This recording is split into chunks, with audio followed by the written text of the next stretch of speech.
Au nom de Zarathustra et son histoire sur les traces, dans l'art, la philosophie, la littérature, nous avons visualisé une série d'évolutions dans les chutes régulières, montées et chutes régulières. Ces séries sont la trace de l'être humain dans le système politique et religieux, une vanité chronique du pouvoir dans la possession qui s'expose régulièrement dans l'histoire, comme la mort des rois perses, assassinés ou morts de maladie, voire vaincus. Nous citons la prise du pouvoir d'Alexandre III en 330, avant Jésus-Christ, du pouvoir de l'Empire perse par les Arabes au 7e siècle, le mode qui succède au mitraïsme, contrairement au zoroastrisme, les sacrifices qui sont imposés et supprimés sous Darius le Grand, le zoroastrien, qui prend le dessus même si toutes les religions sont acceptables en Perse, l'Empire perse, pardon. Mais à l'arrivée d'Alexandre le Grand, la chute de ce monde commence à voir le jour, surtout après sa mort, donc la nuit du 10 et 11 avril, du 10 et 11 juin 323. Ce nœud philosophique perse s'étend sur tout le globe dès la chute de l'Empire romain occidental en 476 après Jésus-Christ. L'art persan s'inspire des techniques européennes dès l'ouverture des voyages et des échanges commerciaux au début du 6e siècle, donc après la chute de l'Empire romain. Il faut attendre ensuite le 17e, voire le 17e, voire le 18e siècle, afin de voir le retour du monde perse en Europe sous la plume de Montesquieu, même si d'autres intellectuels européens comme Voltaire ou Diderot ont mis leurs traces. Mais vu les problèmes de pouvoir politique ou religieux durant la période médiévale et la période moderne en Europe, le zoroastrisme se montre encore flou à l'égard de la culture européenne et intellectuelle.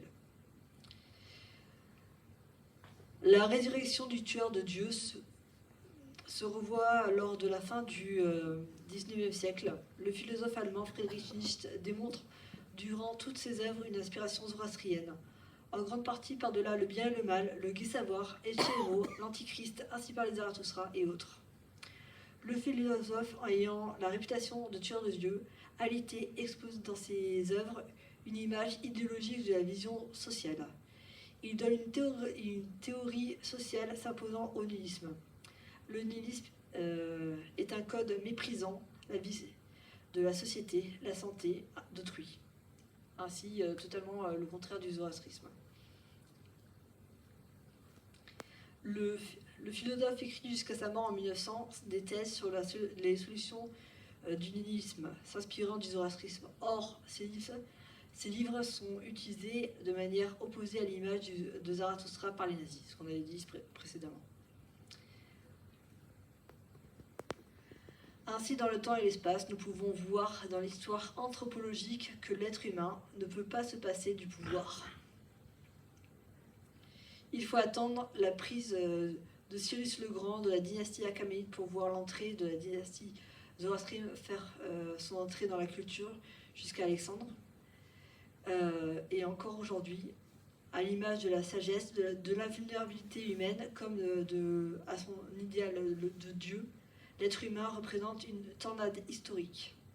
Dans toutes ces quêtes, malgré les religions ou l'arrivée du zoroastrisme qui impose le respect d'autrui, il joue et représente à répétition le mal. L'être humain aujourd'hui se présente comme inconscient face au danger du monde terrestre par son nihilisme, son mépris du dogme social religieux et athéisme.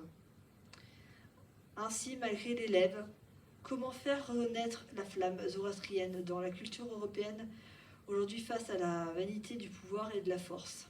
L'être humain a-t-il pris conscience de son passé ou cherche-t-il toujours à renaître en animal? Un mode, une image que Nietzsche aussi avait donnée de l'être humain. qui sommeille en lui, ce que Freud appelle le ça. Merci à vous.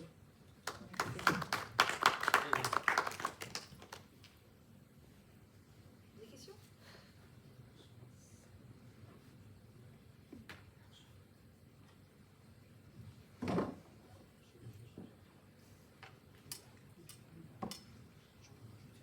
Je vais rajouter quelque chose.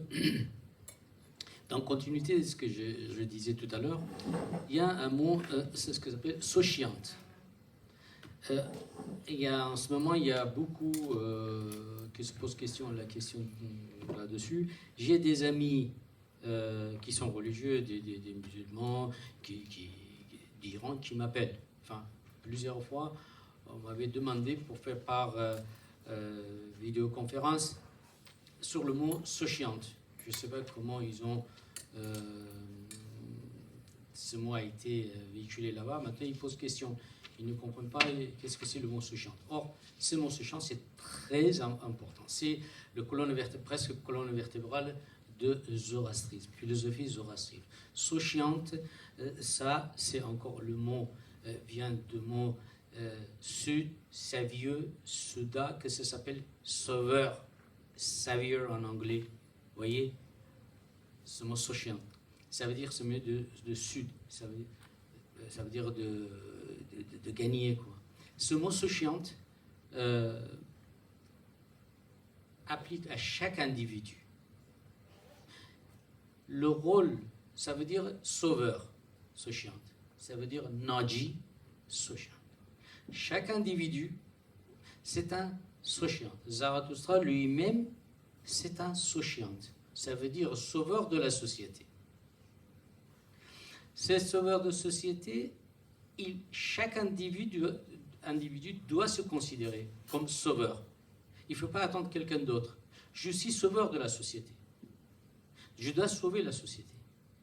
Vous pensez pareil. Lui, pensez pareil. Tout le monde ici présent, nous allons penser pareil. En même temps, si nos pensées se croisent, c'est une grande force de la nature. On peut faire bouger la montagne.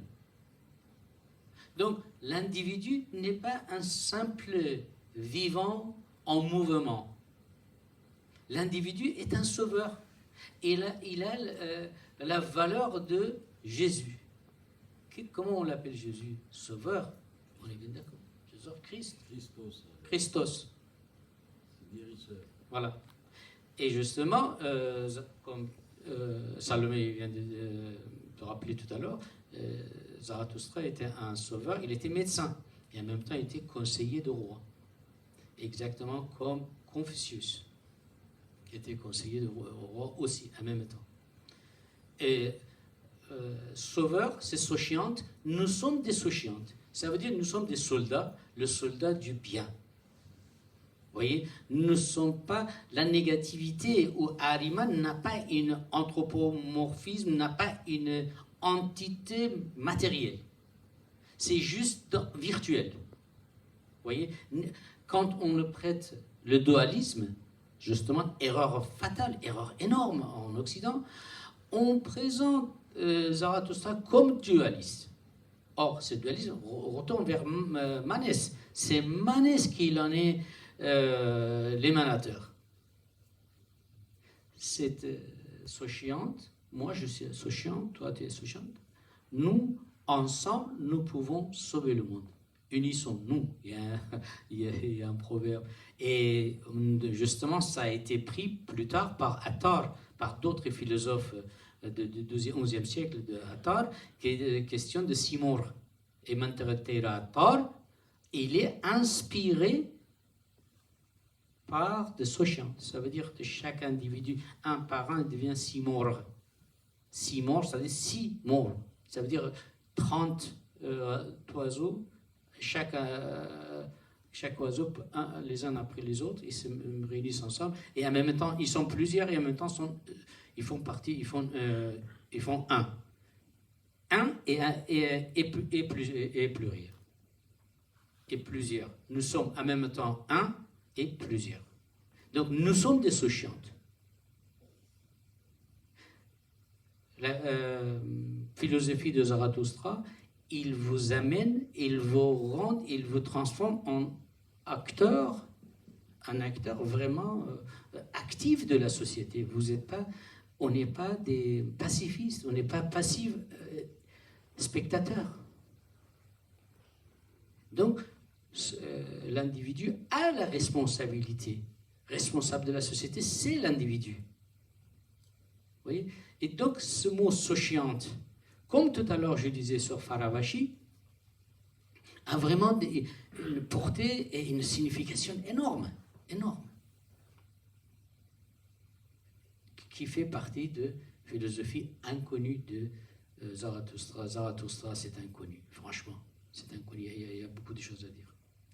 Merci, parce que ça, vous m'avez aidé à comprendre pourquoi Zarathustra, il n'a jamais dit en fait qu'il est prophète. Nous on dit prophète, mais lui il ne s'est jamais proclamé comme... Maintenant je comprends. Tout à fait. Il n'a jamais dit que Dieu m'a envoyé et dit moi je suis comme toi. Il a dit lisez ce que je dis, si vous pensez que c'est bien, vous acceptez, sinon vous n'acceptez pas. Et voilà. Et donc, comme je disais encore, le choix et la liberté. Et vous croyez pourquoi ce pays s'appelle, tout à l'heure j'en parlais avec des amis, pourquoi on l'appelle Iran? Savez-vous qu'est-ce que ça veut dire l'Iran? Personne ne s'interroge. Quel est le pays dans lequel moi je vis? Personne ne s'est posé les questions.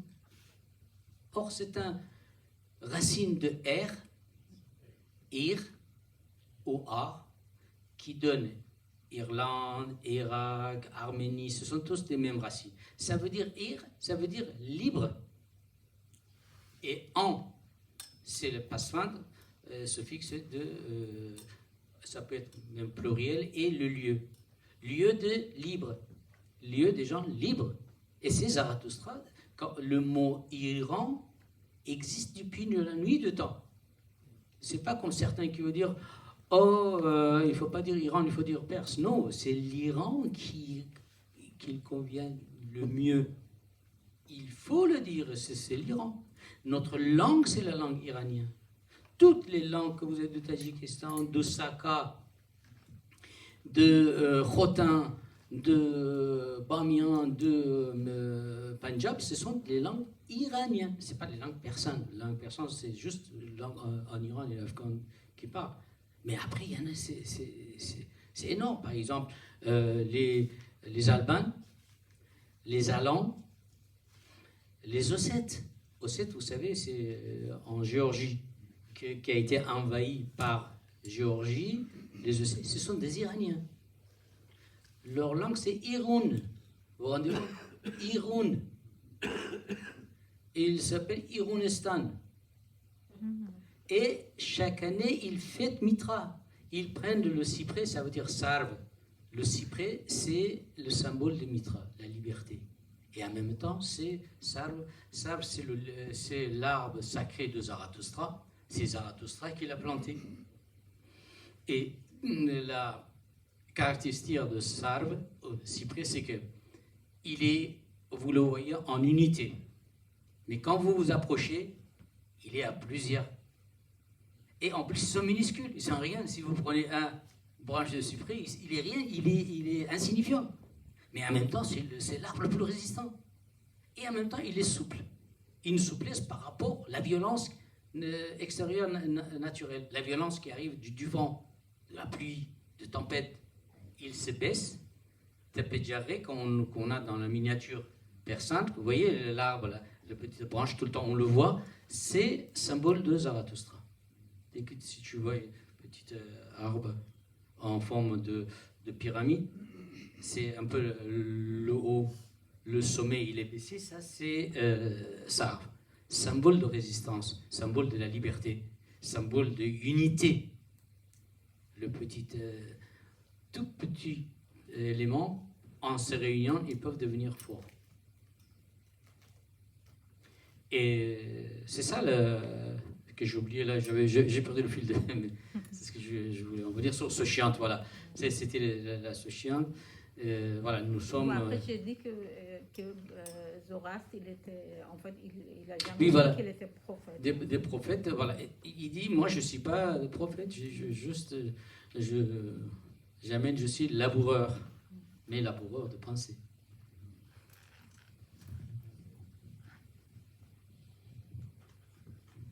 Des questions? Je vous remercie beaucoup pour votre présence.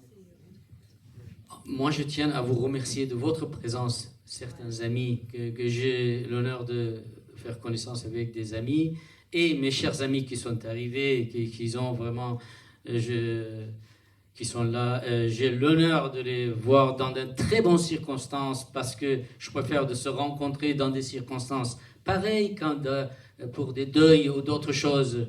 Franchement, moi, ça me donne de la joie. Vous me rendez vraiment la joie, grâce à toi.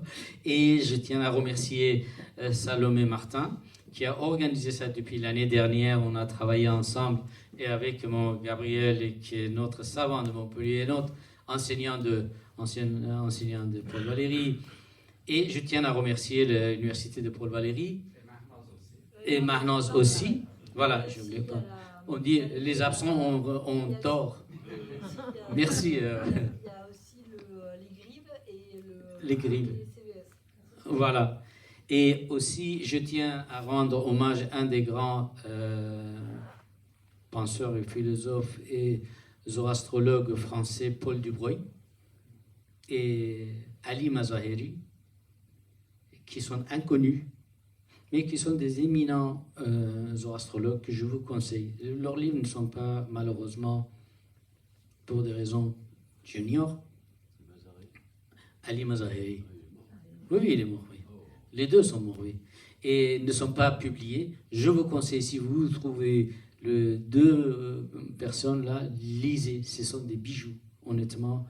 Monsieur Paul Dubreuil, un grand monsieur, et Ali Mazaheri aussi. Ce sont des anciens professeurs de Ali Mazaheri, de École de hautes études en sciences sociales, et grands chercheurs. Voilà. Et je vous remercie encore une fois, et à la prochaine. À la prochaine. Merci beaucoup.